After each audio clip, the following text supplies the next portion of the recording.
So good afternoon, everyone. Can I request all of you to have your camera on? Thank you.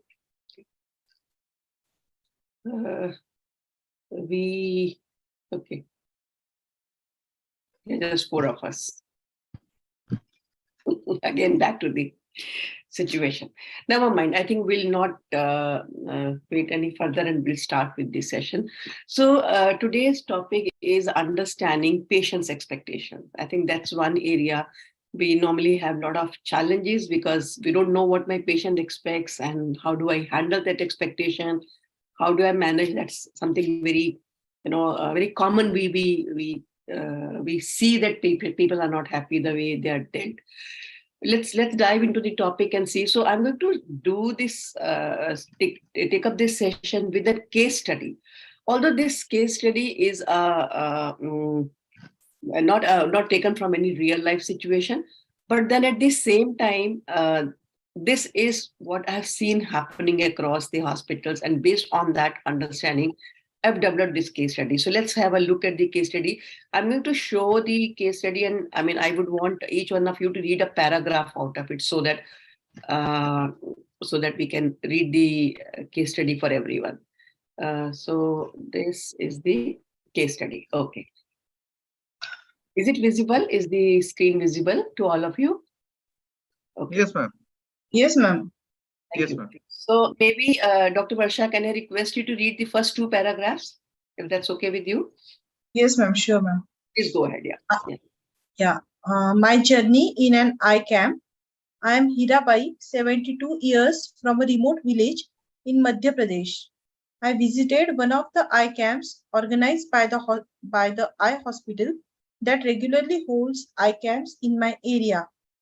After an initial eye examination, I was asked to sit in a line to instill some eye drop. What eye drop and why? No one explained to me. I wanted to ask but felt hesitant and did not know whom to ask. So I quietly went and sat in a queue and waited for my turn. We were around 30 of us in a queue, almost all in the same age group, looking poor and uneducated like me. Someone in a white uniform was instilling medicine in everyone's eyes. When my turn came, he asked me to lift my head. He pulled my eyelid and instilled some medicine in both my eyes. I literally felt a burning sensation in my eyes. Before I could ask what medicine it was and why it was burning, that fellow had moved on to the next patient to instill the medicine. I felt my eyes were burning and wanted to clean my eyes with my sari pallu, corner of the sari, but was too scared to do as I didn't know if I should be doing this. This went on for 2 or 3 rounds. Someone came with the same medicine after every 10 minutes and instilled those eye drops, causing severe pain and burning. We were too hesitant to ask or refuse to instill the medicine. Thank you, Dr. Varsha. So can I request Dr. Snehal to read the next two paragraphs? Yes, ma'am. After around 1 hour, I was seeing the doctor. I think he was a doctor, but not sure as no one told me who he was. He had some strange light, like a torch, in his hand that he brought very close to my eye. I was almost like he was going to remove something from my eye. I was too scared to react and kept sitting on the cold and uncomfortable stool. He rotated the light in a different direction for a good 1 to 2 minutes. Uh, it could be even lesser, but to me, it appears longer as I did not know what he was trying to search with the instrument. He did this for both my eyes. All this, all this while, he did not speak a word with me. After examining, he wrote something on my card and said, in one sentence, "You have a cataract in both of your eyes. Go and get registered for surgery." He showed me another table and handed over my card. Although I had heard the word cataract, I had never understood it clearly, and therefore really wished someone could explain it. Surgery, I was too scared of the world. Surgery, as I had lost my uh, uh, what buddy amma, his grandmom during surgery. Why surgery? Why not medicines? Will I able to see clearly after surgery? Will I need to wear those heavy glasses that I have to see people wearing after surgery? Is it risky? I had so many questions moving in my mind. I wished someone had answered my concern.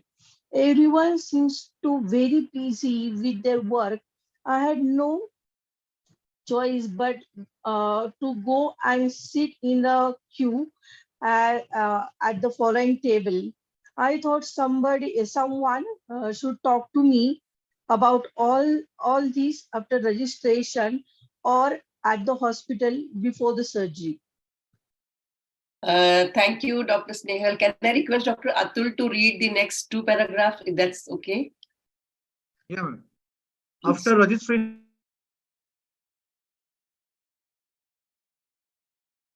Dr. Atul, I think we lost your voice. Audible. Sorry, Huh? Dr. Atul, we lost your voice. Could you repeat? Yeah. Yeah. After registration, now I'm audible. Yes, you're audible. After registration and some more tests, we were made to sit in a large group, probably all those who were to be operated together. We were given some instructions like to take a bath and early breakfast the next day, come with a pair of clothes and assemble at 9 a.m. at the same place. We were also given some medicines to start on the same day. The next day, as instructed, we all assembled much before time with our belongings. We were around 25 of us traveling together to the hospital. Having them around me gave me some confidence, but I was still little nervous and worried about many things. Should I read the continue? Yeah, maybe the next paragraph also. Okay. In the hospital, we were all made to sit in a large waiting room. One by one, we were examined by doctors, nurses, and all other staff.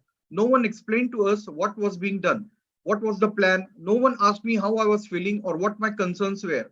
Everything was happening so mechanically that I felt like part of the machine moving from one place to another.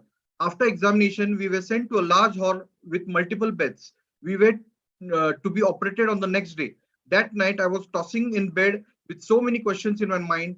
I literally had a sleepless night as my idea of getting some explanation from the hospital staff was nowhere to be seen. Yeah, thank you so much. So can I request Dr. Sabyasachi to read the next two paragraphs? Yes, madam. Am I audible, madam? Yes, you're audible. Thank you. The next day, early in the morning, we were asked to bathe, change into white patient pajama kurta, and come to the waiting hall. In the waiting hall, someone was taking our thumb impressions on some papers. I don't know what paper it was. Like others, I gave the thumb impression quietly. I was too hesitant to ask what paper it was and why were my thumb impressions taken. I felt I might upset them by asking this question and therefore preferred to stay quiet and do as asked. Could those be my property papers being transferred in their name? Don't know. After the thumb impressions, we were taken to the operation theater building in a queue. It reminded me of my school time. We held each other's hand and quietly walked the long corridor of the hospital to reach the operation theater. In the operation theater building, we were made to sit and wait in the waiting area for our turn. Meanwhile, no one talked to us. No one explained anything. It was the first time I saw the operation theater. There were people going in and out of the operation rooms, but no one even looked at us. Dr. Ashwini, are you there? Yes, ma'am. Can I request you to read the next two paragraphs? Yes. Yeah. Yes. We were taken to the operation room one by one. I was waiting for my turn. By now, I was overwhelmed with the quietness, smell, and machinery and movement of the people. I literally felt dizzy and nauseated. I was too scared to report to anyone, fearing they would shout at me or turn me down. When I couldn't bear it anymore, with great hesitation, I stopped the nurse who was going by my side and informed her how I was not feeling well. To my surprise, she talked to me very nicely. She held my hand and asked what was bothering me. I explained I was scared of the operation theater view and feeling dizzy. She asked me to come and sit in the open and tried to divert my attention. I also mentioned that I was very scared of the surgery. She explained the surgery was very simple and quick and made me talk to one or two patients who were just operated and were feeling fine. This was the first time someone has spoken to me directly. I suddenly felt better and ready to go for surgery. I went in when my name was called for surgery. Thankfully, my surgery went well and I can see. My only regret is they do everything for us, but no one talks to us.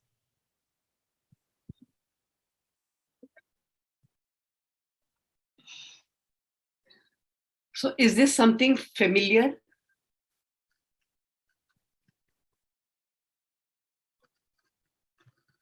Yes, ma'am. It happens.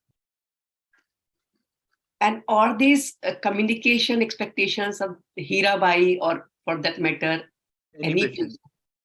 are they unrealistic? No. Not No, at all. no. But it is not possible in a high volume setup also sometimes.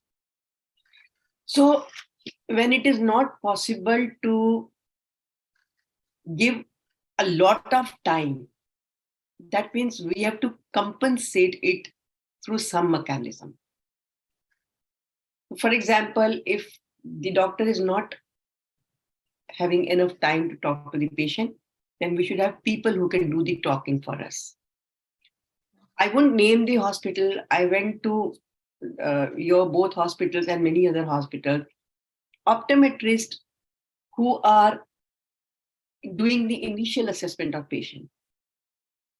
I saw them not even making eye contact with the patient, not even smiling, asking name. Just, why are you here? This one question I think we must ask every patient. Kis liye aaye? Kya takleef? Because that will tell you what is the patient's reason for visit. And same is true for the doctors. I saw this honestly. I've personally seen this happening. It's not about the time. As I said in my last session also, it's about our desire to connect with the patient. People, so there's a saying, Jaisa Raja Vaisi Praja. And you will see this. If you are in habit of treating your patient in a respectful manner, staff under you will dare not misbehave with the patient. And if you do not care much about this aspect of patient handling, your staff is equally insensitive.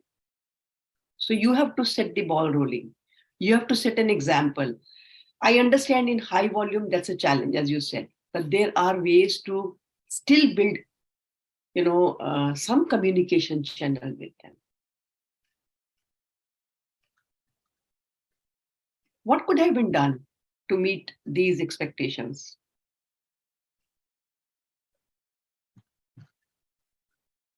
Can you think of some way? Yeah, please. Yeah, one-to-one. Yeah, ma'am. One-to-one. Maybe it's not possible, but we can make a small group and give them common instructions at least. That's possible, but Means while putting before putting a dilatation drops, suppose 50 or 50 patients we can get together, and then we can tell them that we are just putting these dilatation drops now, and after putting these dilatation drops there will be some blurry vision, and after putting that drop it might sting or burn little bit, so they may not care for this. Once I got my eyes dilated, I mean, that was the time I realized the pain T plus causes. I didn't know that it's so painful. Yeah. It's I don't know how many of you have personally got your, eyes dilated, but I was really, I said, oh, patients are very right when they start crying. They have watering of eye after the instilling out drop. So that's a very good idea. Any other idea that you can think of? Suppose they undergo a video counseling, a common video which is played. Hmm. So that can help with a lot of things. Absolutely. If you have a video running that shows that patient they'll have some medicine will be put in the eye to dilate, and there is some commentary going on simultaneously. By hearing that, at least patient's family member can understand and explain to the patient. What other way can you think of?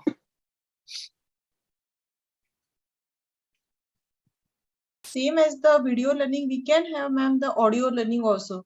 We can keep on telling the instruction and while doing the activities also.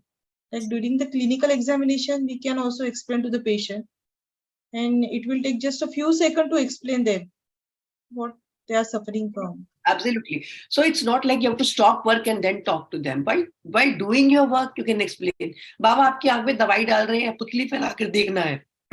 पीछे आंख की जांच होगी, ये दवाई थोड़ी सी चुभेगी. ये बोलने में मुझे कितना टाइम लगा? Not even, I think, 10 seconds. But I made some communication. I made some interaction. So they get this feeling, okay, people are interacting with me. It's about me, but it is with me also. And like you said, high volume, Dr. Atul, in a lot of big hospitals, even, not with that high volume, I've seen staff and doctors not communicating enough. More than the time, it is attitude. It is the desire. It is the understanding. It is the realization that patient needs to be communicated. I think that is where we are probably failing. And that is why there is so much of dissatisfaction on the patient's front. Of course, in high volume situations, I definitely understand what you are trying to say. Another important thing, consent taking. I've seen in some of the hospitals, it's done by whom? By resident doctors. In your hospital, are resident doctors taking consent for the eye cam patients? Yeah. I've personally seen it. I've personally seen both the hospitals. It is not the resident doctor. Why I'm bringing this up here, not to tell that it is right or wrong. Please remember, it's a legal responsibility of doctors to explain before they take consent. We are,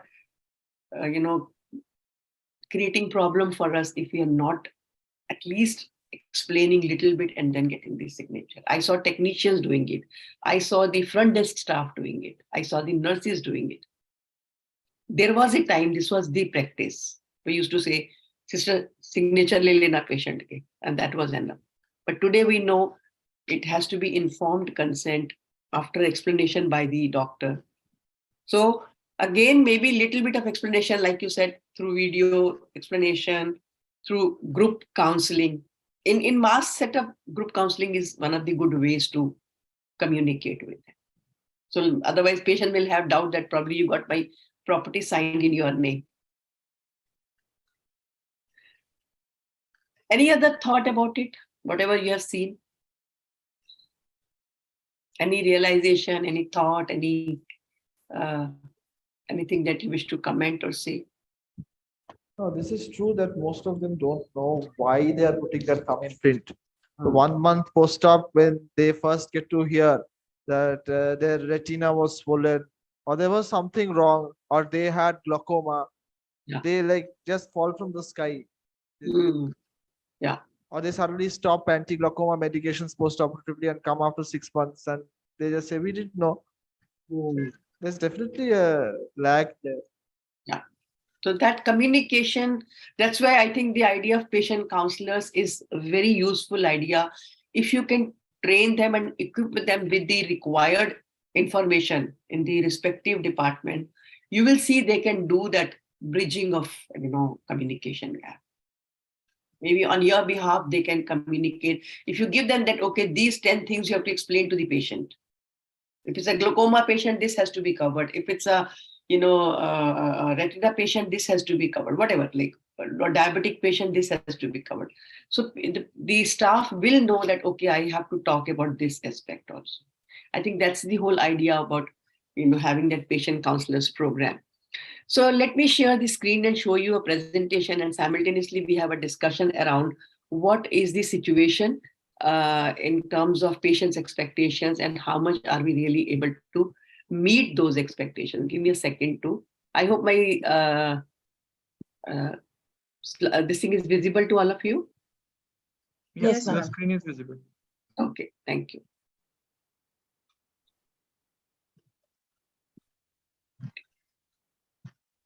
Okay, so just to share with you, what do the studies say about what is the status in our country? So this is a recent survey report that I'm sharing with you. And it says that 45% of the families reported they felt unempowered in the treatment of their patient. They also reported that they did not have adequate clarity on diagnosis.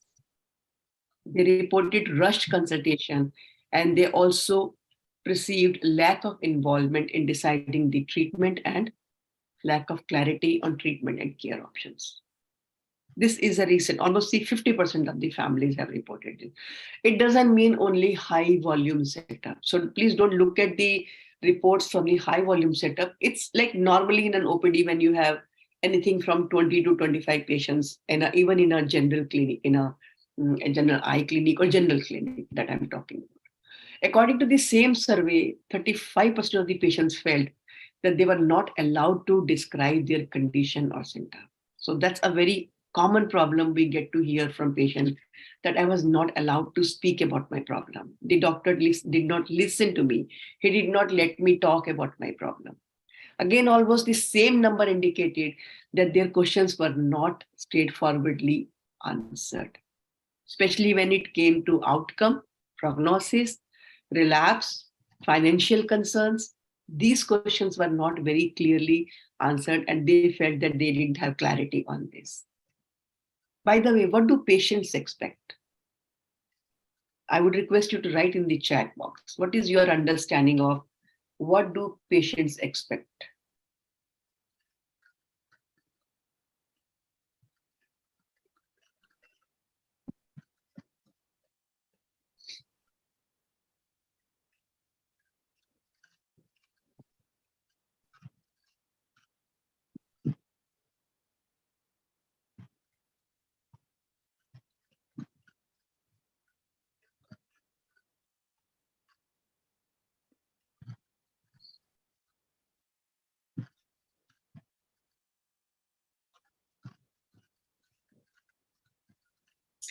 Wonderful. Clear communication covering all aspects. I completely agree with you, Dr. Atul.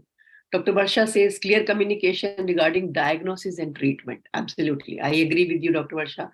I think that's a very regular expectation patients have from us. Clarity about their diagnosis, treatment, and prognosis. Yes, I agree with you, Dr. Snehal. That's also absolutely right. What do Dr. Mandabi and Dr. Chakravarti says?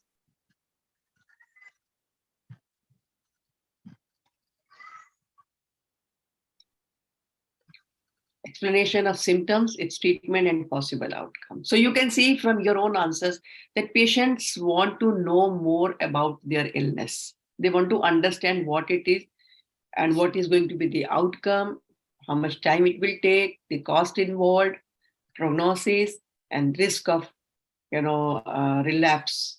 So one of the basic expectation the patient have is to be allowed to narrate their problem in their words and to be heard attentively. A lot of time, even this expectation of the patient is not met, as we normally think that they talk a lot and we don't want them to talk about their problem. Rather, we prefer asking closed-ended question. कितने दिन से है, दर्द होता है, पानी आता है, आंख चिपकती है, देखने में कोई दिक्कत है, पढ़ने में कोई दिक्कत है. So when we ask these, closed-ended questions or leading questions, patient is not able to talk about their problem. And studies say that if we allow them to speak, and we don't interrupt them, mostly within 80 seconds, they are able to, 1 to 2 minutes, they are able to talk about their problem. We also interrupt them often. So interrupting somebody means we don't want that person to continue. Again, that hurts. And very beautifully, Maya Angelou says, there is no greater agony than bearing an untold story inside you. A lot of time, patients want to talk about their problem, even if there is no solution. Maybe the suffering they're having with the illness. So there's a difference between disease and illness. Disease is pathological. Illness is the suffering that the patient has. The difference is बीमारी और तकलीफ. जो तकलीफ है वो बहुत painful है for the patient. And if the patients are allowed to talk about it, they feel much better. Also, patients expect to be explained in simple and understandable manner. So studies suggest that we use a lot of technical jargon. For example, I'm going to show you a paragraph. I request you to read this paragraph.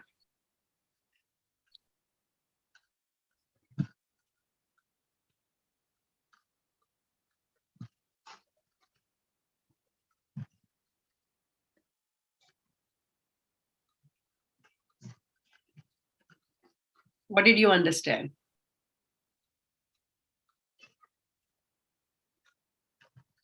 This is what exactly happens when we explain to our patients about their diagnosis, treatment, and prognosis. They're hardly able to understand anything. And studies support this, that our explanation is not in an understandable manner. We explain in our own way because we are used to that vocabulary and terminology. They want to know in detail about their illness. Even if the disease is very critical, they want to know about their illness. On the other side, studies suggest that patients want to, even in situations like cancer, patients want to discuss the life expectancy, but we are not very comfortable talking about it. And almost 2/3 of the patients wanted to discuss the effect of cancer on the other aspects of their life. Whereas we are too focused on the disease part, and we don't like to talk about the impact of disease on their life. They also like to be involved in decision making, whereas most of us believe that shared decision making is not appropriate in every situation. We hesitate telling everything. We fear patient might run away. We fear patient might not agree. We fear patient might not accept the treatment. Whereas those who advocate shared decision making, they argue that it is suitable in almost every situation, provided you are able to explain to them the benefits of the treatment and the risks in not getting the treatment done. They also expect sensitive handling of their issues, whereas studies show that almost 70 to 80% of the patients and the family felt that the bad news encounter was suboptimal. They felt the doctor was either too blunt, or probably the place or the time was not appropriate. They got the feeling that there is no hope, and also they wanted the doctor to balance between sensitivity and honesty.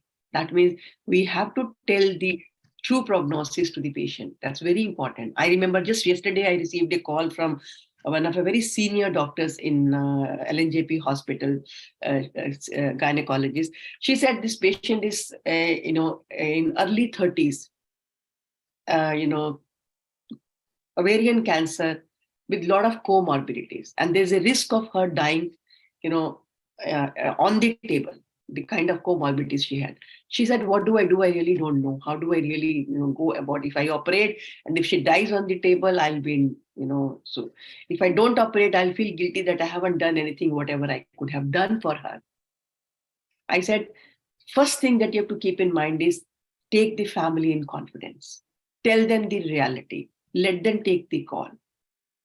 Explain what you think should be done, but let them take the call. She did it, and then next day she messaged me. She said, everything went well. I took the patient to the OT only after family understood the prognosis and they agreed to go for surgery. So what I'm trying to say, when you break bad news, when you take the patient for surgery, if you explain them the intention that you want to save the patient's eye, or you want to do it in the best interest of the patient, usually the patient and the family is able to read your intention, but those intentions need to be expressed.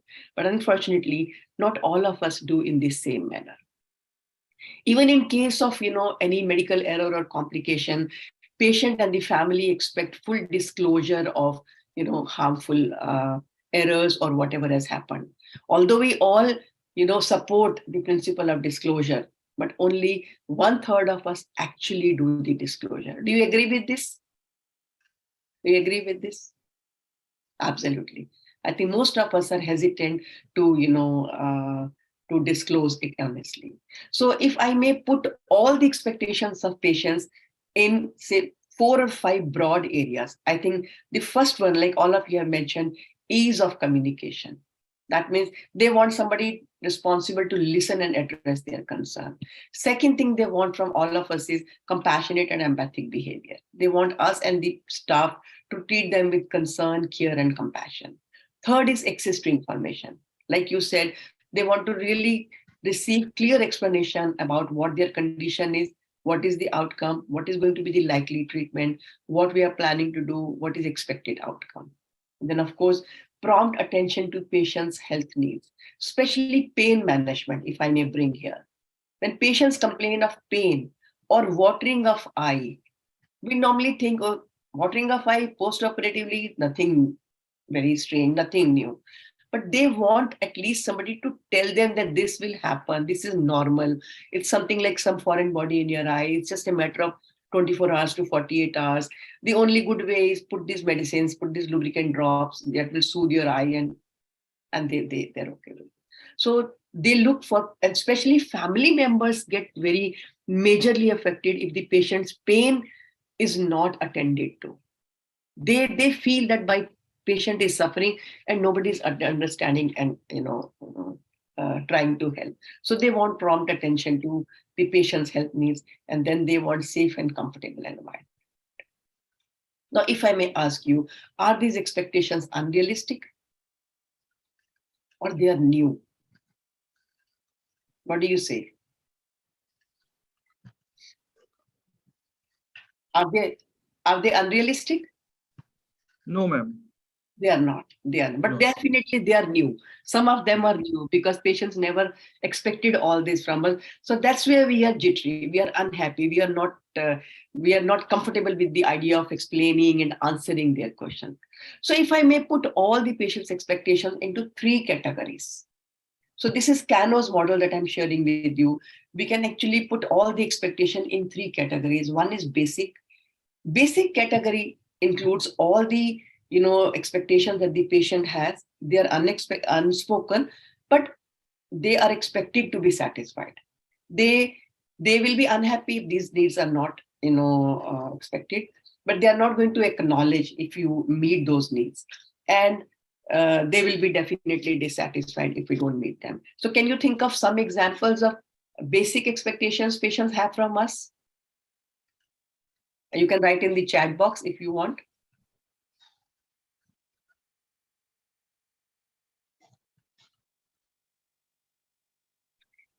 I could also see 3 answers for the last question. Dr. Varsha has said clarity of financial requirement. Yes, patients want to know about the financial implication. Then assurance about outcome and clear communication about medication. Yes, Dr. Ashwini, I agree with you completely. Yeah, so I'm talking about the basic expectation. Can you think of some examples that will fall in this category?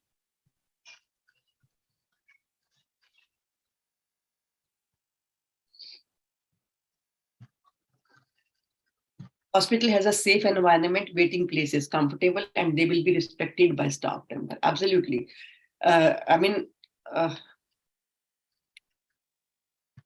But this is something, even if we don't give, they're still okay. Much simpler than this, for example, is availability of the doctor. They expect the doctor to be available.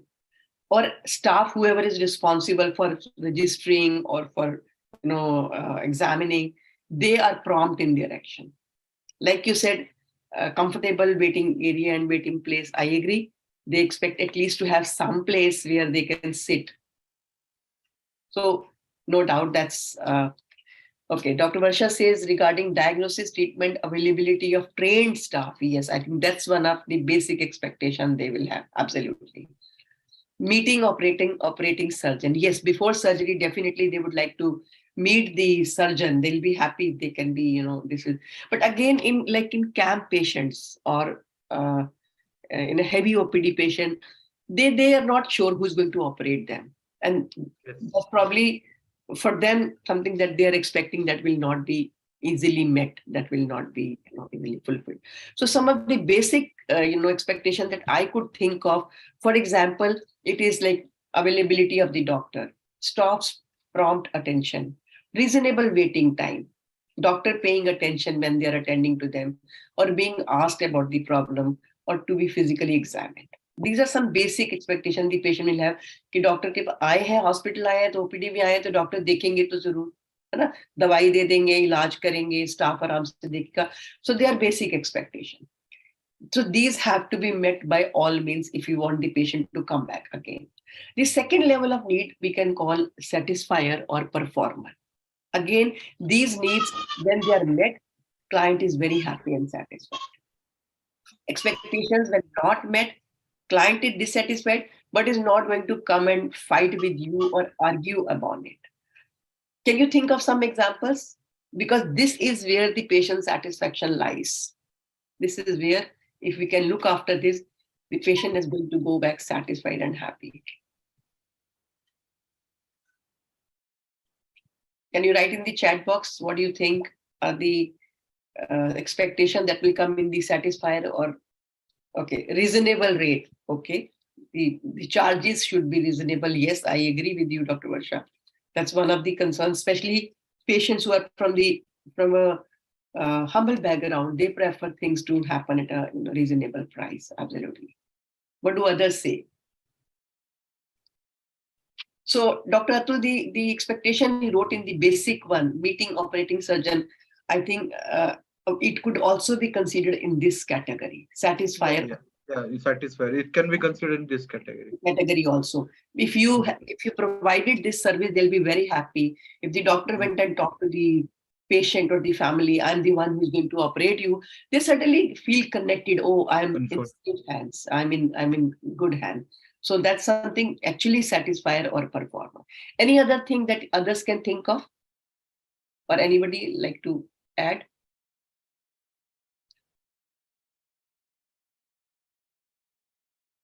So some examples, yeah, cleanliness of the hospital. Yes, I think that's also one of the expectations, safe and clean environment, absolutely.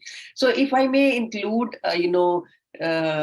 performer or satisfier, when the satisfier means patient will go back and talk good about our hospital or about us.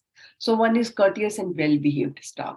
If the hospital staff is well-behaved, they feel really nice and they go and say the staff is very nice. If the waiting time is minimal, if they're not made to wait unnecessarily, they go back and say, ज़्यादा time नहीं लगता, आराम से देखते हैं, जल्दी देख लेते हैं, time नहीं खराब होता. If the doctor's attitude is welcoming, if they see the doctor behaving well with them, they go back very happy. बहुत अच्छे doctor हैं, बहुत आराम से बात करते हैं, बहुत अच्छे से सुना मेरी बात को उन्होंने. And then if the doctor is attending to the patient with full attention, they feel that yes, I mean the doctor has been very, very kind, compassionate, caring. If you allow the patient to talk about their problem, they'll go gaga about you and then say, कि पूरी बात मेरी बहुत ध्यान से सुनी. And then if you allow them to ask question and if you answer with patience, patient is all yours. Dr. Ashwini, you have written good infrastructure with proper signage in big hospital. Yes, ambience of the hospital, infrastructure of the hospital plays a very big role in satisfying the patient, or at least having an image of the hospital in good eyes. The third one is the delighter. So delighter is if you are able to give that kind of a, if you are able to meet that kind of an expectation, they would be really very happy. They don't expect those needs to be fulfilled, but if you are able to fulfill them, they will be very, very happy. And then they are going to be your ambassador in the community. Can you think of some delighters that can send our patients very, very happy and make them our hospital ambassador? Can you think of some examples? Write in the chat box.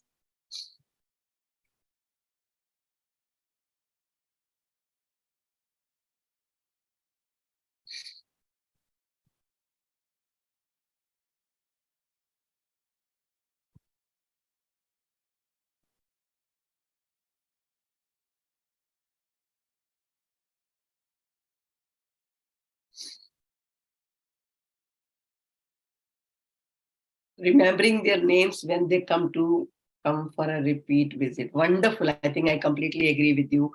And especially if the attendant, if you are able to recognize and you say, "Acha, aap inke bete hain na, aap inke sath pichli bari bhi aaye the," they are going to be very happy that you know. And see, as you said, remembering their name, it may not be practically possible, but if you look at the card and read and just address them by name, they will not realize that you have actually read the card and you have calling them by name, but they'll think that you know them and you remember them. And that's going to really make them very, very happy. That's a good input. Anybody else, if you can think of anything that will be a delight for the patient?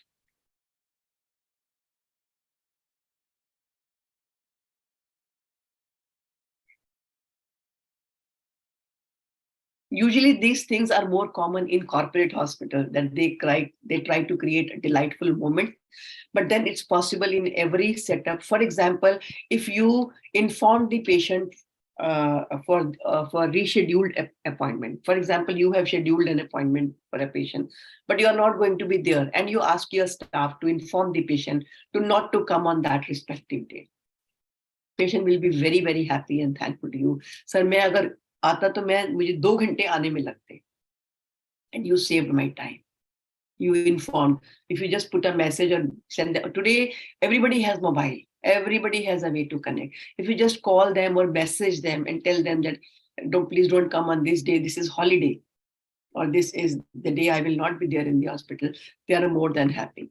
Sometimes patients don't come for follow-up, and if somebody from our hospital can call and check with them that we are concerned that why are you not coming for follow-up? Is everything okay? Do you need any help?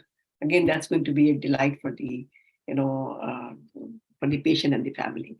Then doctors willing to ask and address their unspoken concern, like especially lifestyle changes, like impact of illness on their life and their personal, concern or professional activities. That is something they really, really appreciate. And like Dr. Chakravarti said, doctor remembering personal details of the patient, the name or the family members or from where this patient is. That's going to be a delight. So is it very difficult to add these satisfier and delighters to the list of basic need? And very honestly, high performing organizations are actually uncaching delighters and satisfiers or performers. They have built in a infrastructure where they are able to meet these needs and send their patients satisfied. By the way, what are the consequences of unaddressed expectations? What do you think are the consequences if you don't address these expectations of the patient? So don't look at it from the camp patient point of view. Probably they have very least expectations from us, but we all have paid patients in coming to our hospital. So what are the consequences of unaddressed expectations?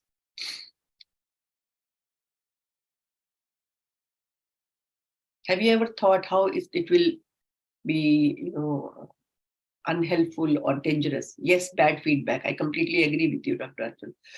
Arjun. Can you unmute and explain it a little bit?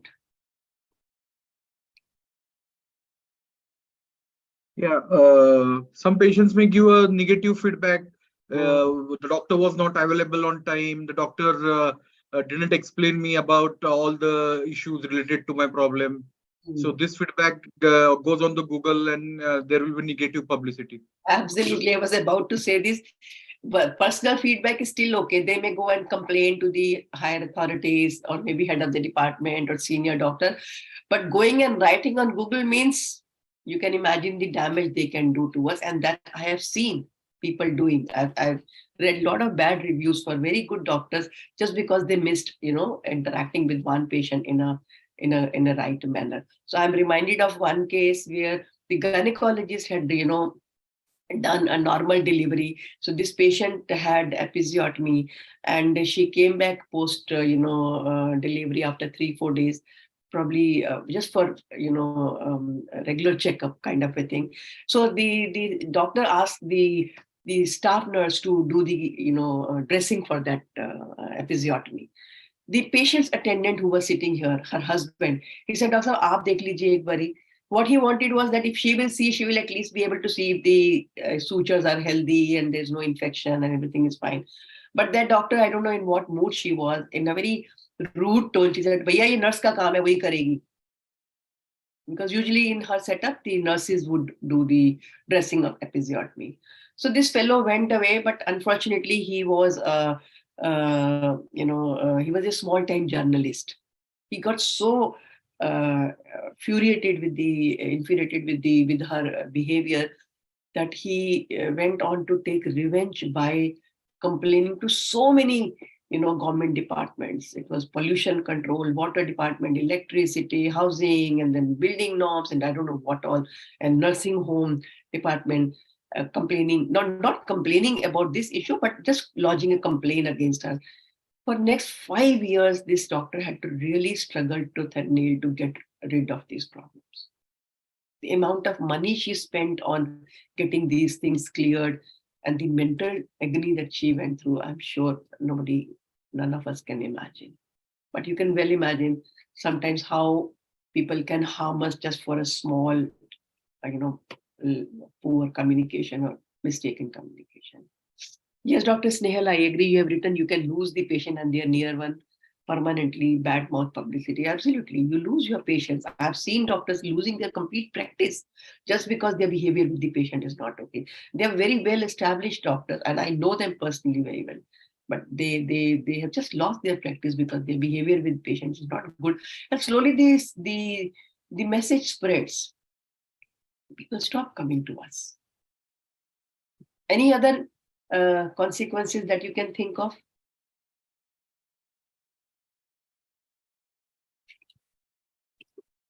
So, for example, definitely patient will be dissatisfied. There's a risk for conflict. That can lead to reduced footfall or people giving bad reviews for us. It will create bad reputation also. So it's not just about bad reviews. If there are multiple, see, for example, if there are 4,000 5 stars for you, and there is 1 or 2 bad review, probably it will not harm you. But if there are 3 or 4 bad reviews for you on Google, and even if there are 1,000 5 stars, it's going to create doubt in the future client, right? So you can end up into bad reputation. Of course, there's a risk of violence and aggressive reaction. Today, patients become very aggressive, they become violent, and they start hitting, hospital staff and breaking things. Yes, Dr. Varsha, I agree with you. Patients can file legal suits. Absolutely, I agree. Risk of litigation is very high now. Dr. Ashwini says unhappy, unsatisfied patient, though best treatment received. Absolutely, I agree. Even if the outcome is fine, they can be very unhappy and dissatisfied. And then, of course, there can be reduced professional satisfaction among all of us. That's why I see a lot of doctors saying, we don't want to practice anymore. We want to leave our profession and do something non-medical. They want to do business or real estate. So all sorts of things we are getting to hear from doctors now because people are not enjoying their work. But very honestly, if you look at these 8 essential elements of patient satisfaction, 5 of them are about communication and interpersonal skills. If you are able to look after these 5, most of the patients will go very happy.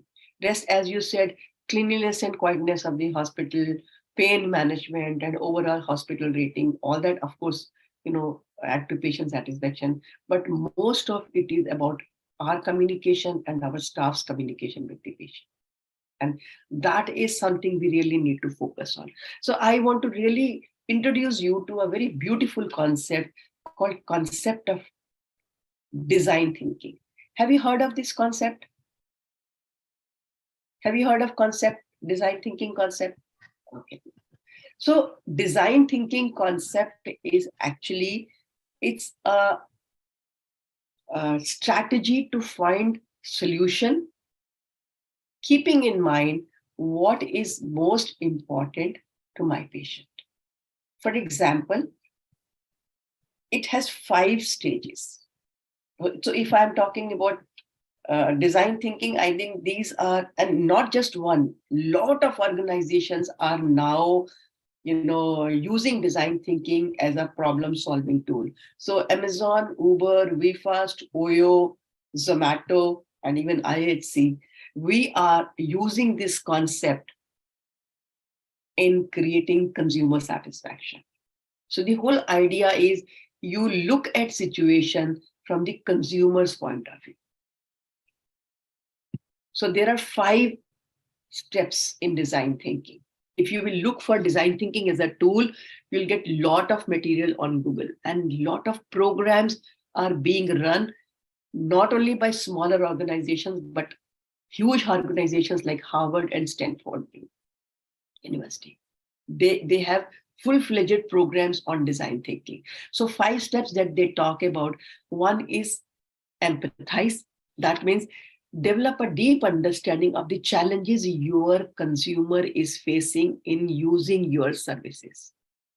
Then once you have those things, define the problem that you want to solve or you want to focus on. Third is ideate. Start brainstorming. Have more and more people give new ideas to deal with that problem. And then once you have been able to find out some solution, prototype. That means use that small portion of the solution to a small setup, to a small unit, for a small time, so that you get to see, if I apply this solution, what challenges I will have or how will this work. And then if the prototype is finalized, you test and then you apply that in the real situation. So I want to give you a experience of empathize. So this is the first step that I want to take you. But before that, actually, I want to actually share one learning that I had around 35 years ago. I had happened to go to one of the hospitals called Escorts Hospital. Have you seen Escorts Hospital, Delhi? Anybody? No, you have not seen. So it was 35 years ago, almost 35 years ago. My husband's aunt was admitted in Escorts Hospital. It was known as Escorts Heart Hospital. So I had gone with my husband to see her in the hospital. So it was more like a 5-star hotel. Of course, the comfort to the patient was beyond imagination, but not just the patient, the family members had all the facilities and amenities that one requires. For example, sitting area, coffee shop, gift shop, flowers, then bookshop, then a very comfortable ambience to sit and relax. So honestly, from my conservative mindset, which was there, I'm talking about 35 years, even I said, what a waste of money. What are these people doing by converting hospitals into 5-star hotels and providing these amenities and overcharging the patient? But today, when I look at these services from patients' attendants' point of view, I actually feel it's such an important need of the family. Patients are comfortable because they get a bed, they are getting treatment, they are getting food, they are getting medical and nursing attention. Even in your own hospital, you can see. But look at the plight of the patient's attendants. There is no proper waiting area. There is no place to sit and relax. There is no place to sit and eat. I remember my husband had met with an accident. It was a very major accident. I don't want to talk about all that. But me and my family in that hospital were literally sitting outside on a sheet, on a bed sheet, for good 10 days. No place to, go and freshen up or to eat, to sleep or anything. So Today, when I look at it, I realize so important it is. I'm not saying provide 5-star services, but how important it is to make sure that and our client is not just the patient, it is patient's family members as well. Can we look at things from their point of view? Although very late, but I would say healthcare is awakening to this need of the patient and the family member. So they have tried to work on something like this is the MRI unit. Now I think a lot of companies are coming up with this kind of infrastructure for pediatric MRI. So Siemens and Philips and GE, they are coming up with this kind of setup for pediatric MRI. Then this is again a sitting place for the patient's attendants in one of the hospitals. Although it might appear very luxurious, but if you have to spend, say, 24 hours there, you would want a place to sit and relax.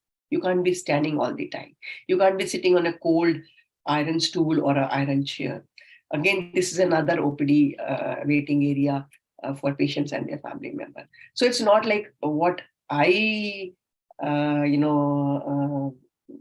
think from the patient's point of view. It's also the patient's family point of view that I really need to, understand this thing. So I think it's time that we understand patients' expectations and meet them midway. So let me take you to a journey. All of you have a copy and a pen with you?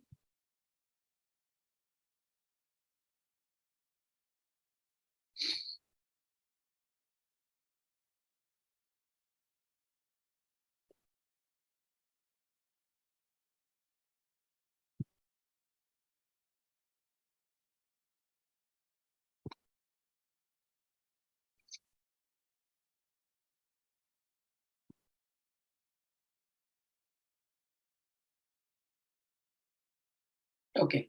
So I'm going to take you on a journey, and I want you to make a note of certain points.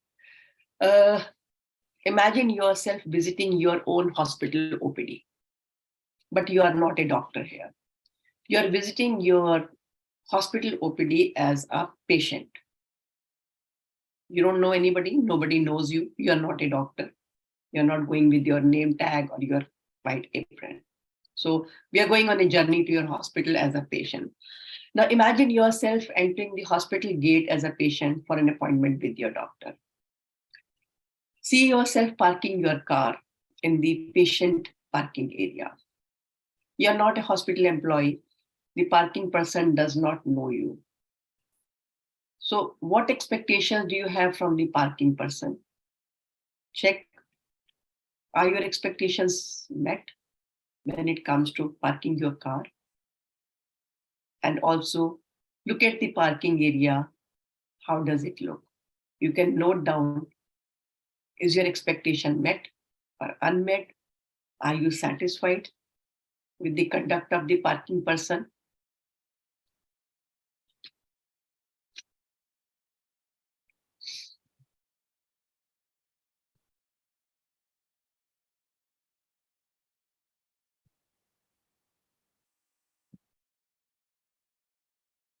Now, after parking your car, you move to the reception for confirming your appointment.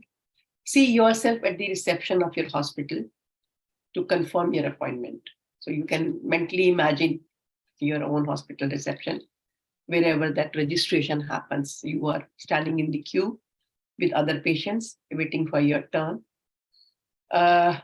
Whenever your turn comes, it could be 5 minutes, 10 minutes, 20 minutes, depending upon the crowd that you normally have in OPD area. See yourself talking to the person at the reception, and you check your appointment confirmation that, okay, I've taken appointment and I'm here for my appointment. The appointment is confirmed. Also look at the behavior of your receptionist. Try to recollect some faces that who sit at the reception. Are you satisfied their way of dealing with you?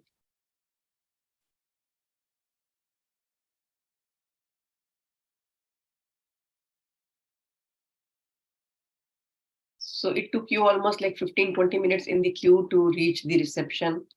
After your appointment is confirmed, you are asked to go and sit in the waiting area or wherever the OPD is. And you can see from the crowd that it would take you at least 45 minutes to 1 hour to meet your doctor. So now again, check what expectations you have from the receptionist in terms of the interaction, what explanation you expected from your receptionist in terms of waiting time. Also look at the physical setup of the reception and registration counter. Are you satisfied? Your reception and registration.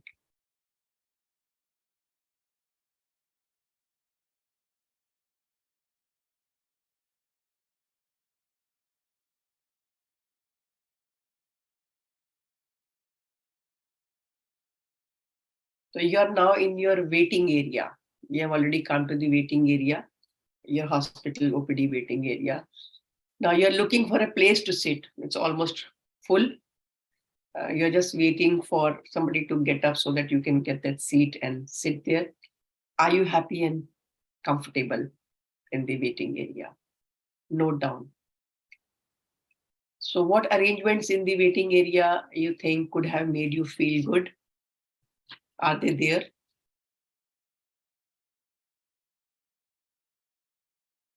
You get a seat. You sit on that seat waiting for your turn. Look at the surroundings, look at the cleanliness, look at the safety, look at the temperature conditions. Are you satisfied with all that? Have a look at the total ambience of the waiting area. Also, the waiting time. How much waiting time it took? And are you okay with the waiting time? Now your turn comes for the consultation. You visit your doctor. If you were not working in the same hospital, definitely you will not know the doctor. What would have been your quality of interaction? What would have been your expectations from the doctor? Are they met? Are you satisfied with your interaction with the doctor? In terms of the time spent with you, in terms of the opportunity given to you to share your concerns.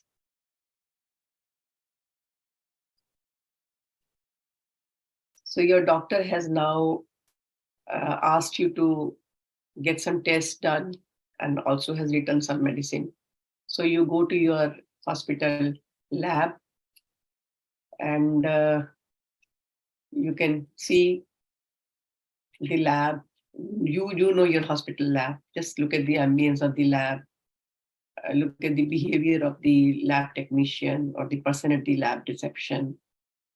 Are you overall satisfied with their way of handling patients, handling you? Go to the pharmacy, visit your hospital pharmacy.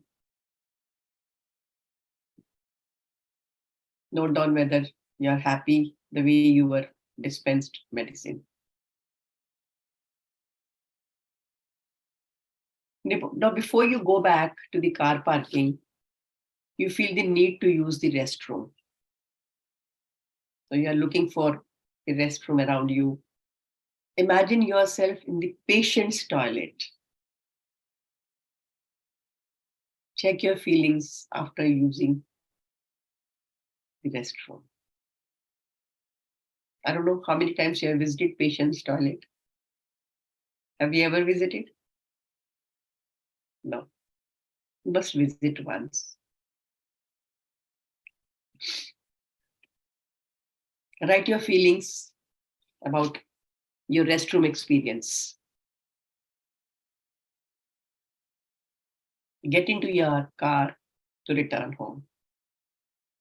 Sit in the car and think, are you satisfied with your visit to your hospital OPD?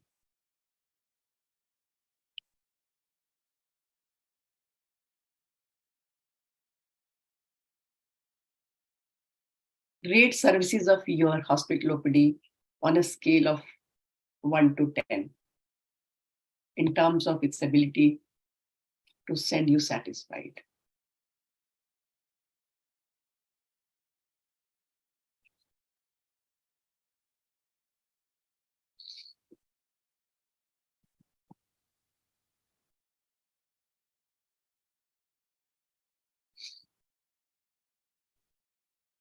Please share your experience one by one. So from where do we start? Dr. Varsha, will you take the lead? So, as per my experience and all this, I will give the 3-star rating because only basic expectation has been fulfilled in terms of patient satisfaction, like regarding the diagnosis treatment. We have very huge parking area, and after parking my car, we have 3 buildings, ma'am.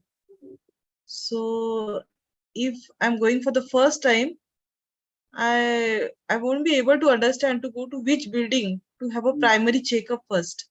Okay, so I have to again roam around all over the hospital to look for the main building and reception and diagnostic area. So at the reception also we have 3 receptions like privilege OPD, private OPD and general OPD. So we have one good facility that we have the main may I help you counter centrally placed. And if the patient visits our hospital, we can direct a patient to the required OPD like general, private and privilege. Though that facility is good. So again on the reception and registration, there is if on a heavy OPD day, there is a long queue and too much waiting time again in the waiting area also. For our hospital, luckily we have a large waiting area. So meeting a good expectation. For consultation and we have again a long waiting time because the dilatation is required and we have to move from the vision diffraction to the consulting room. But yes, we have a good consultation, like they explain all the diagnosis, treatment, the necessary one. And again in the lab, we have the long waiting time because we have only one lab center for the whole of the hospital. Like we have 2 lab center, but for one building, we have only one lab center. So again, our waiting time is the problem.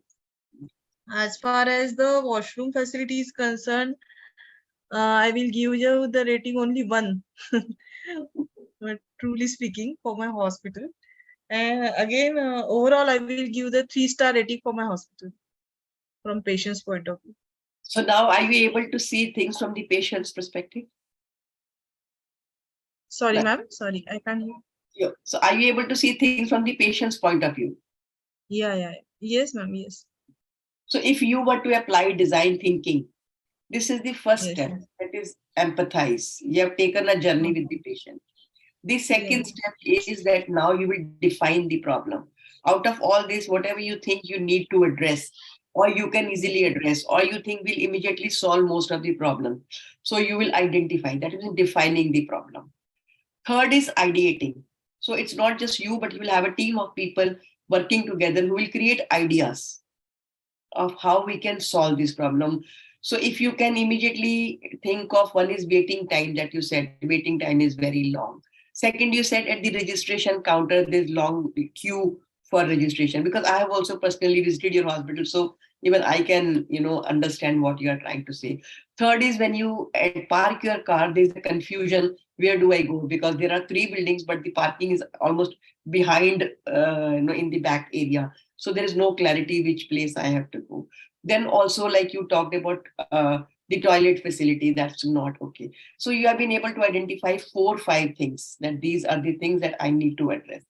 Next will be ideate. Ideate means you will try to create ideas around it, what can be done to solve each problem. Then when the idea would come in, you will create some framework of solution. Okay, maybe to reduce waiting time, we can have more reception counters. Or whatever, like once you will brainstorm, you will get a lot of new ideas around it. So whatever solution you all agree as a team, you will try to apply in one area. For example, you have 3 OPDs. So instead of applying the same idea to all 3 OPDs, maybe you will try idea to one of the OPDs. And if it works, it saves time, it reduces unnecessary waiting time. Then you can apply the same, idea to other this thing. So this is called prototyping and then testing. So if that idea is cleared by testing and is accepted and modified and finalized, you would apply it to other departments or other places, simultaneously. So this is actually design thinking.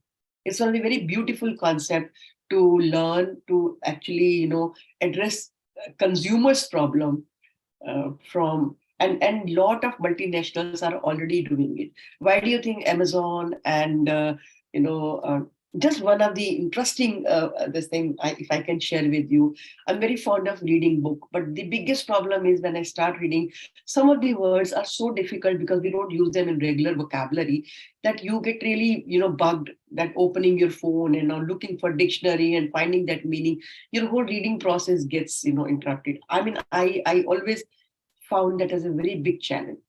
Just last week, my daughter and my son-in-law, they said, "Ma'am, Mama, read your book from Kindle, on Kindle." So they gave me this, I don't know how many of you are using this. Are you using? Yeah. So I opened, I said, okay, because it's easy. I can hold in hand and read. I don't require additional light. And then I can even put it on a stand and I can read. I was thinking. The best thing that I found was, on every difficult word, there's a meaning given on top of it. It completely changed my experience. Completely changed my experience. Within 5 days, I could read a book of 300 pages, which I couldn't have done in not less than a month's time. This is design thinking. So when you are planning a service, when you are giving a service, you don't look at it from your point of view. You look at it from the user's point of view. What challenges do they have? In healthcare, the problem is we think it's not the user who's the boss, it is we who are the boss. So we don't look at it from the consumer point of view. But I think things are changing. We are talking about patient-centric approach, patient-centric care, patient-centric decision making. All this is bringing the patient in the center. We are service provider, but we are not in the center. Earlier, everything was doctor-centric, which was okay at that time because it was the doctor who were the, even now the control is with the doctor, but keeping in mind what my patients need. If we try applying this, I think we can address most of the patient's expectations and send them satisfied. I want others to share their thoughts on their journey in their hospital OPD. Dr. Atul, Dr. Snehal, Dr. Chakravarti, if you would like to share your.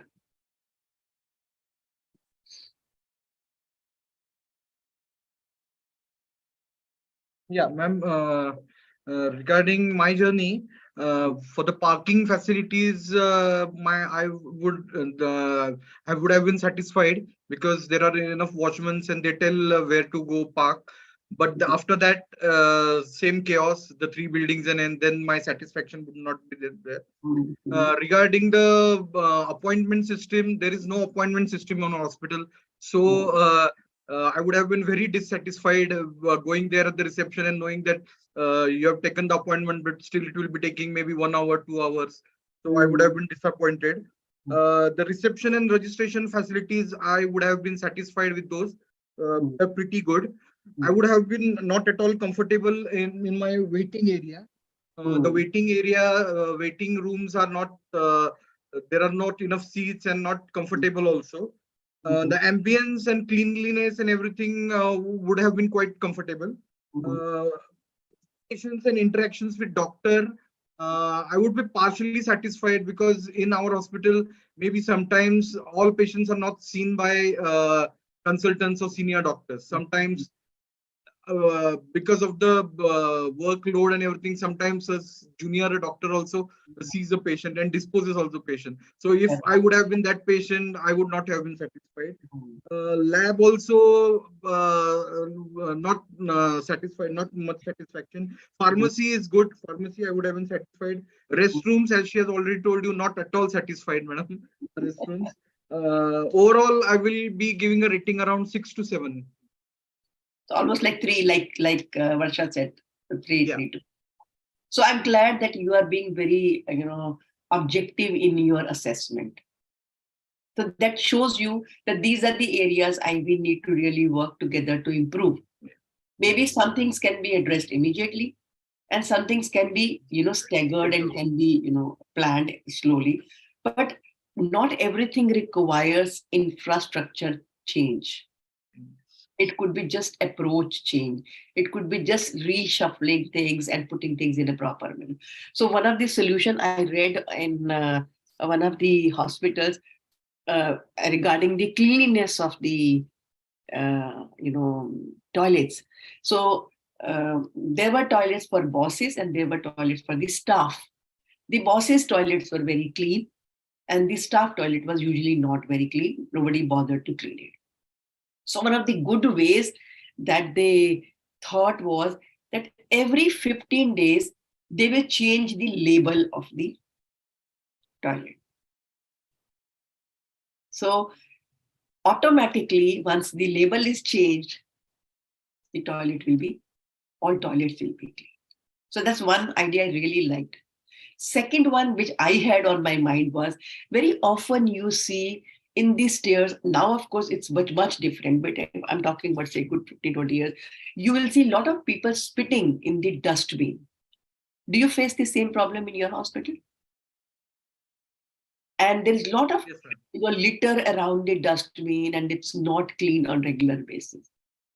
So what I recommend to the hospitals is that keep changing the location of the dustbin. Don't place the dustbin at a fixed place. If you will have it at a fixed place, that place will become ultimately a garbage place. Keep changing the location. So what I'm saying, not that everything requires a lot of infrastructure change. It requires ideas, finding creative solutions to the problem. We need to go out of the box to find solution to the problem. So that's about understanding your patient's expectations and working on them. Thank you, Dr. Atul, for your this thing. Dr. Snehal, anything you wish to add or share or additional that you wish to bring up here? Ma'am, Dr. Snehal, unmute your device, please. Yeah, sorry.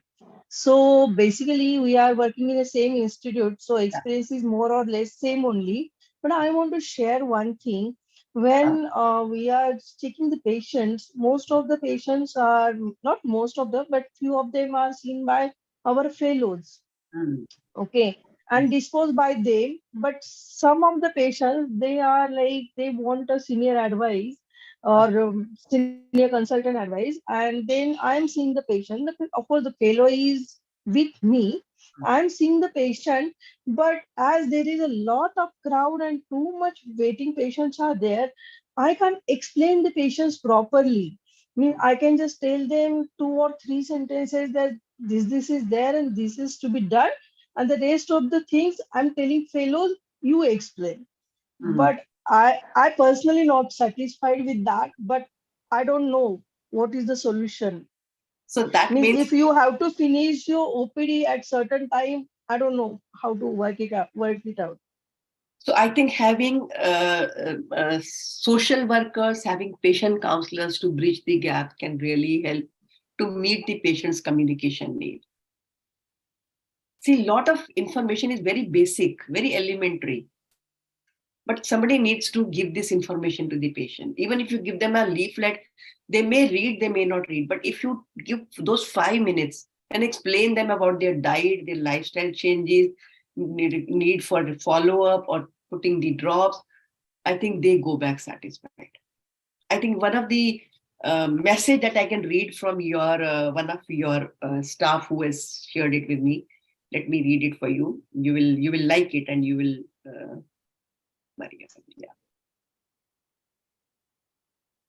yeah. So she shares this message to me. I want to share with you the patient satisfaction story. There was a glaucoma patient who had visited the low vision department on Saturday, that is 4th March 23. His vision was right eye 6/12 part, near vision was N12, N10, sorry, left eye, no PL with glasses. The patient was advised low vision trial for near vision improvement. I have checked him again with just good illumination and counseling on the basis of glucometer's field loss. His vision improved to 6/9 and near vision N6.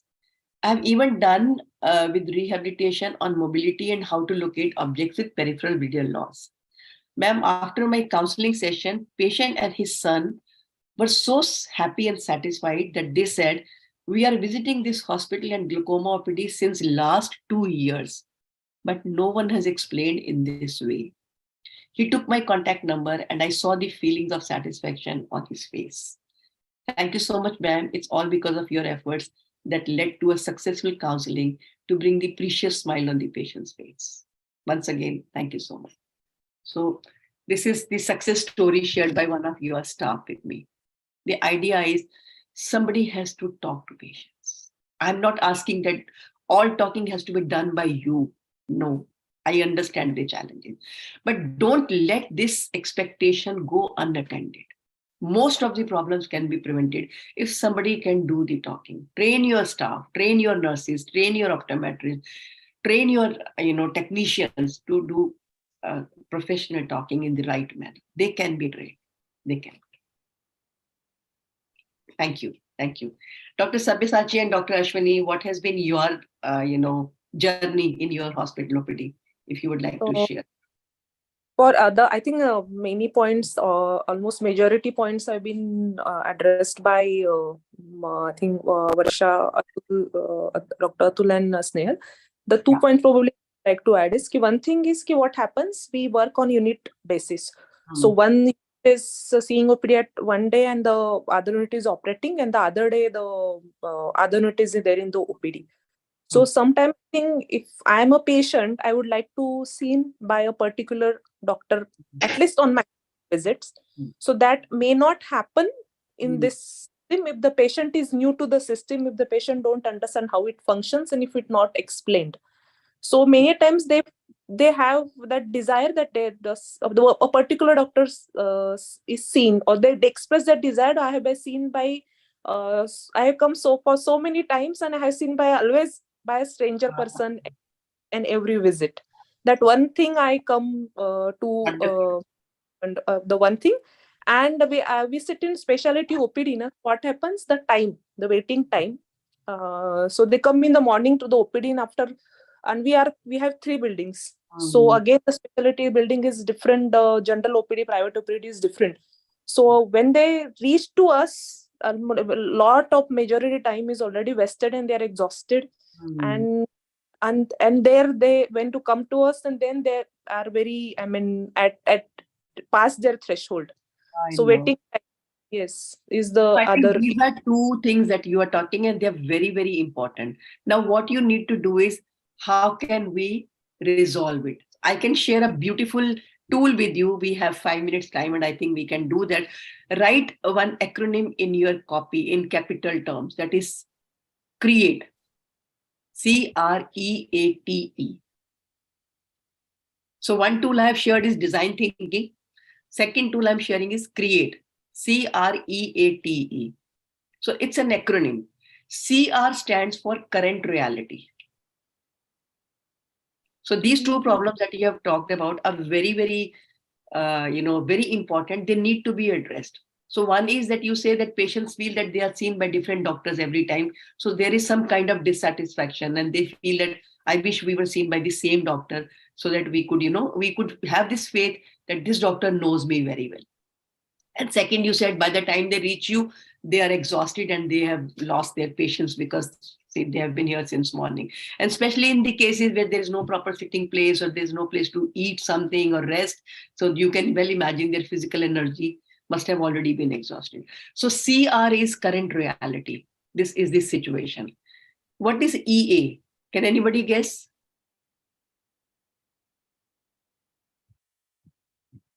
EA is explore alternatives. Explore alternatives. So when we explore alternatives, it's always a good idea to have a lot of people across the table discussing the same problem, because you will get a lot of ideas from each one.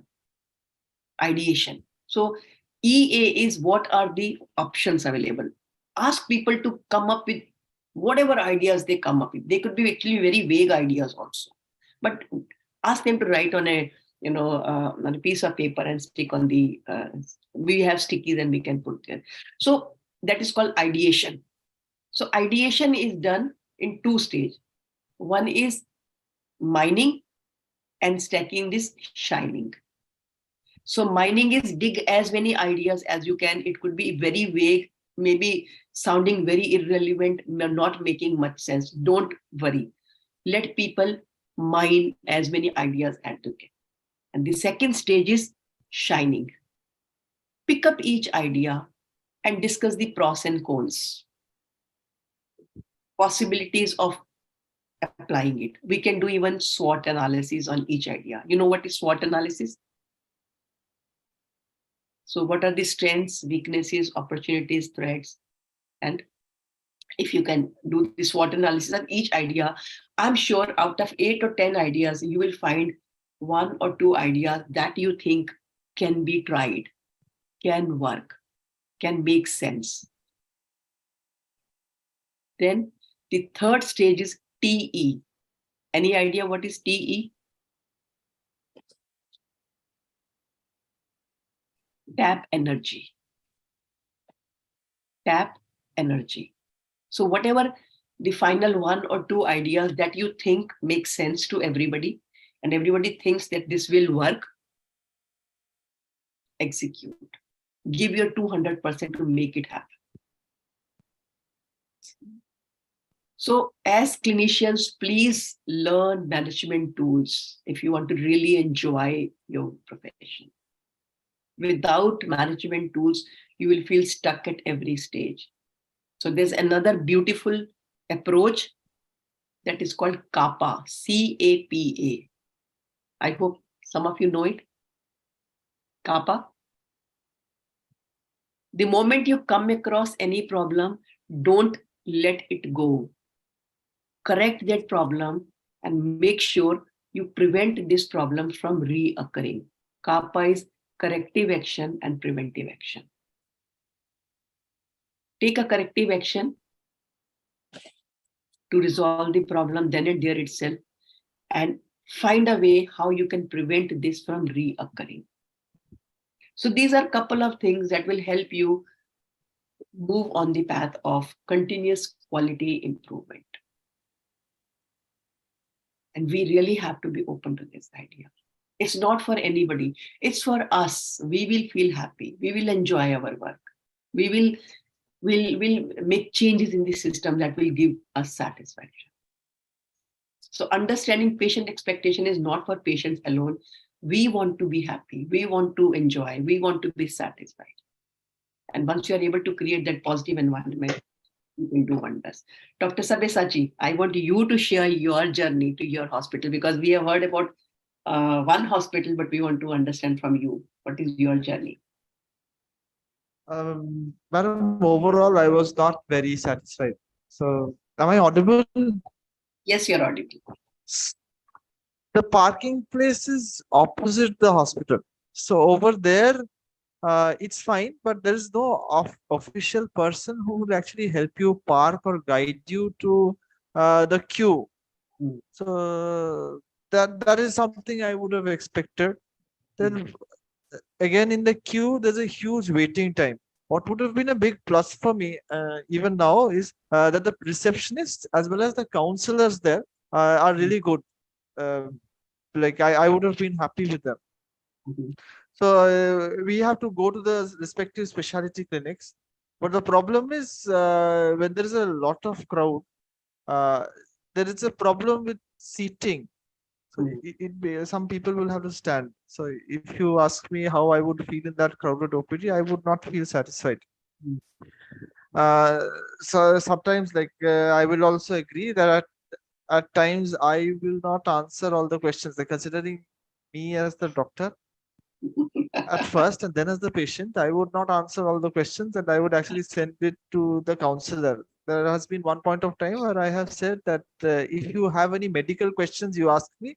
For general advice, like you ask the counselor. They had a small list of questions that they had written 1 month post surgery. Uh, Now come to think of it, like that was not the right thing I did. Like they were asking whether they can shampoo or they can go to the parlor or something.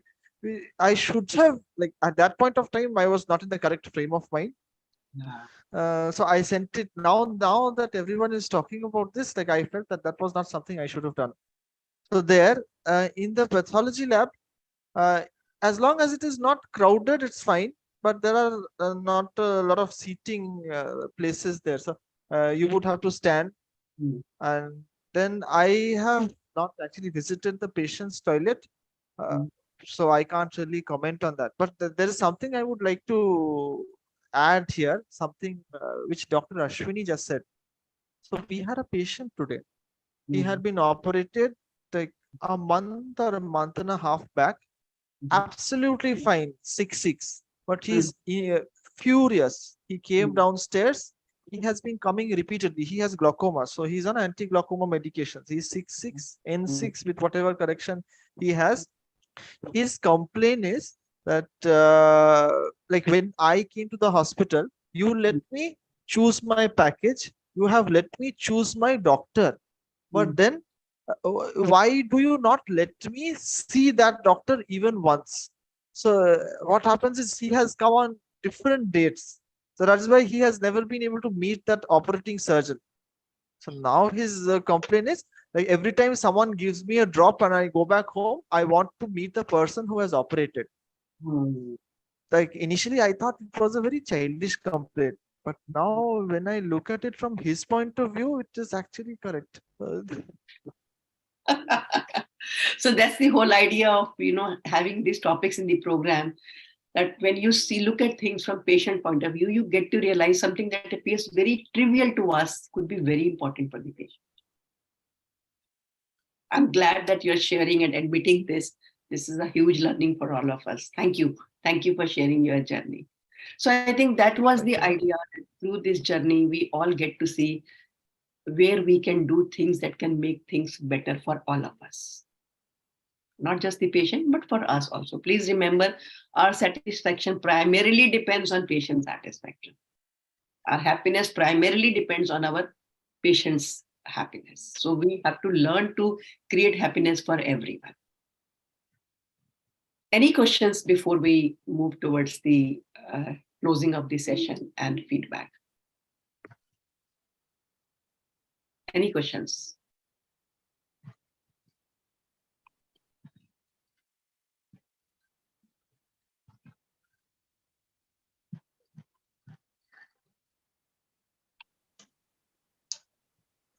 No questions?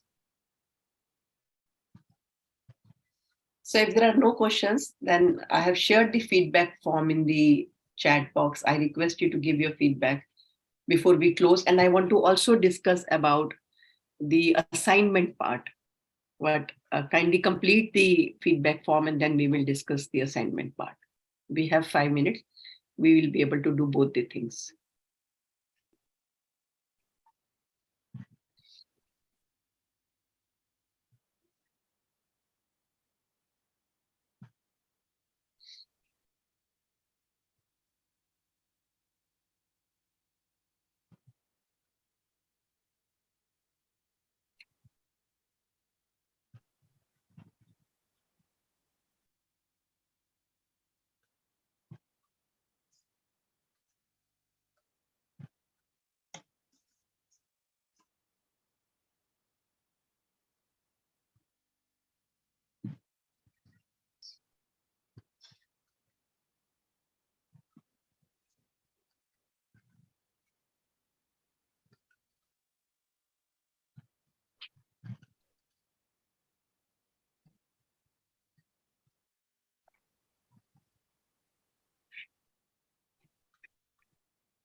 So I've received 4 responses. I think one of you haven't yet completed.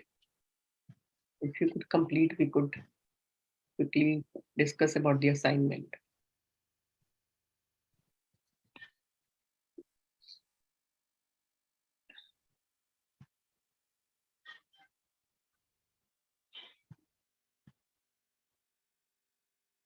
Yeah. We have received all 5 responses. Yeah. So this is regarding the assignment. The whole idea is, can I request everybody to come in so that I could see who all are there? Yeah. So this is regarding the assignment. The idea is that I want you to prepare, say, 4 or 5 slides on any one pedagogy that you choose. I had shared the link. Please add your name. From next session onwards, I think we have to start with the activity because we are left with only 5 more sessions. So in each session, we will have 2 people presenting it. The idea is that you prepare total 10 minutes presentation, maybe even lesser than that will be fine, 5-7 minutes presentation. So for example, if you want to talk about storytelling example, so give us a small sample of a story. Maybe you can share a very interesting story that we all have not heard. So share that story and then say that, okay, I have introduced you to pedagogy of storytelling. And then you tell where all it can be used, what are the advantages and disadvantages, and what are the do's and don'ts, what things we should keep in mind when we are using this as a pedagogy in a program. Similarly, for example, if somebody chooses PPT, so show us some samples of good PPT and bad PPT. And then tell us that, okay, I'm going to talk about the impactful use of PPT. What are the advantages and disadvantages, and do's and don'ts. So same way you can pick up any pedagogy. But what I want, before you present, speak to me. Before you present share the presentation with me, and have 5 minutes talk with me on WhatsApp call, so that we are on the same page before you make the presentation. So who is presenting in the coming week? Has anybody chosen the topic?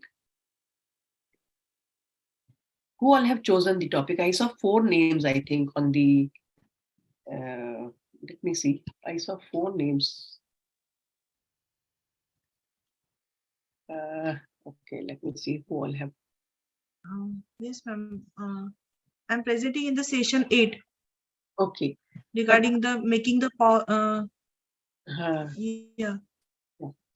Anybody presenting in the next week? Because it's better if somebody takes, yeah, I can see Dr. Ashwini's name, using quiz to engage the audience. Dr. Ashwini, I can see your name. Yes. Yeah, but I want one more person to make the presentation on the same day because we have only 5 more sessions left. So and we need to cover 2 people in every session. So if somebody could take the, Dr. Varsha, can you do one in session 6 itself rather than 8? Okay, ma'am. Okay, fine. Yeah.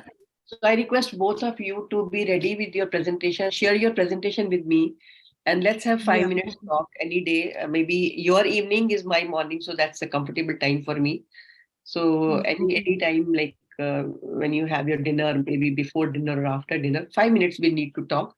But before that, share your presentation with me, both of you. Yeah. And I want both of you to present in the next session. Is that okay? Yes, ma'am. Yes. Okay. And I think once you will do, then others will also become familiar how we are going to do it and what is the expected. Any questions about what we have discussed? Anything you wish to say or ask or comment?